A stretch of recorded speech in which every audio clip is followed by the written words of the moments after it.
Corona से हुई मौतों के आंकड़ों को लेकर देश के कई राज्य पहले से ही सवालों के घेरे में रहे हैं, लेकिन अब पूरे देश के आंकड़ों पर ही सवाल उठने लगा है।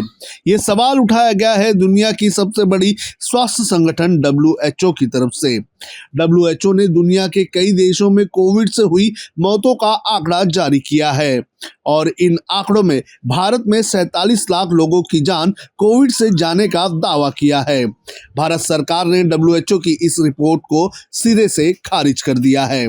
भारत में 47 लाख लोगों की कोविड से मौत होने का अनुमान लगाया गया है, जो दुनिया भर में मौतों का 1/3 है और ऑफिशियल आंकड़ों की तुलना में 10 गुना ज्यादा है। अब आपको बताते हैं क्या है WHO की रिपोर्ट। दैनिक भास्कर की खबर के अनुसार WHO ने महामारी के दौरान हुई मौतों में प्रत्यक्ष और अप्रत्यक्ष दोनों की तरह मौतों को शामिल किया है। ये आंकड़े जनवरी 2020 से दिसंबर 2021 तक के हैं। ऑफिशियल आंकड़ों में विश्व में सिर्फ 54 लाख मौतों की जानकारी दी गई है।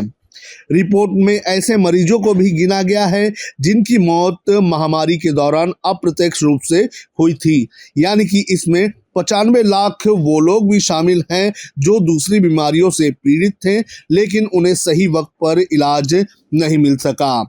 WHO की माने तो महामारी से पहले भी दुनिया में हर 10 में से 6 लोगों की मौत दर्ज नहीं की गई। रिपोर्ट के अनुसार सबसे ज्यादा मौतें मिस्र में हुई, उसके बाद भारत और पाकिस्तान का नंबर आता है। इस बारे में WHO के प्रमुख टेड्रोस एडनॉम गैब्रियस ने कहा है कि ये काफी गंभीर आंकड़े हैं।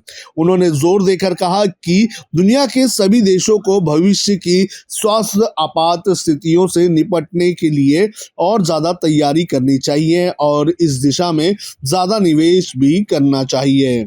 अप्रत्यक्ष रूप से कम मौतों वाले देशों के नाम भी आपको बता देते हैं। WHO की रिपोर्ट के मुताबिक महामारी के दौरान चीन, ऑस्ट्रेलिया, जापान और नॉर्वे जैसे देशों में अप्रत्यक्ष रूप से कम मौतें हुई हैं। जहां चीन में अब भी जीरो कोविड पॉलिसी अपनाई जा रही है, वहीं ऑस्ट्रेलिया में सख्त टेस्टिंग और आइसोलेशन फॉलो किया जा रहा है। दूसरी ओर वैज्ञानिकों को अफ्रीका के 54 देशों में से 41 देशों के भरोसेमंद रिकॉर्ड्स नहीं मिल सके हैं। भारत ने रिपोर्ट को किया खारिज। भारत सरकार ने WHO के मॉडल और तकनीक पर सवाल उठाए हैं।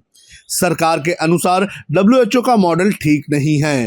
भारत सरकार की तरफ से जारी बयान में कहा गया है कि भारत की आपत्तियों के बावजूद भी WHO ने पुरानी तकनीक और मॉडल के जरिए मौतों के आंकड़े जारी कर दिए। भारत की चिंताओं पर सही तरीके से गौर नहीं किया गया। सरकार ने इस बात पर भी जोर दिया कि WHO द्वारा जो आंकड़े जारी किए गए हैं वो सिर्फ 17 राज्य को लेकर हैं। केंद्र के मुताबिक वो कौन से राज्य हैं, WHO द्वारा लंबे समय तक वो भी स्पष्ट नहीं किया गया था।